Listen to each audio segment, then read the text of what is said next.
Hello, traders. FX Pip Collector here. Today is Tuesday, April 29th, and this is my analysis for the pound US dollar. If you haven't done so yet, definitely do check out my free Discord channel. It's a link down here in the corner at the end of the video, and make sure you check out my website, fxpipcollector.com. Watch the video on the home screen to learn more.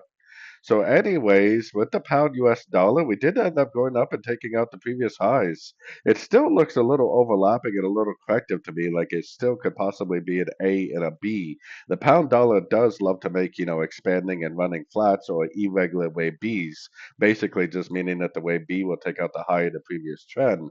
Now, the thing is most wave Bs either turn at when they take out the previous high, they either turn at the 105 or they will push up to the 138 and the 123 and turn there.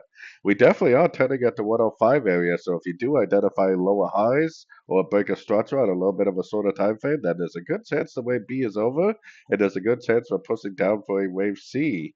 And if this really is a wave 5 on the daily time frame, it may not even be an ABC. It could even turn into a 1, 2, 3, because if this is a wave 5, that means it's the end of a wave 1 on the daily, and that we potentially would be going into a wave two. And a wave two would be a very large correction, which means this would potentially just be like a 1, 2, 3, eventually make it a 1, 2, 3, 4, 5 of wave A of wave two. But we do definitely want to see like a lower high or a break of structure or something like that right here to help prove that we really are making a nice significant move to the downside. So anyways, don't forget to like and subscribe. And as always, thank you for watching and happy trading.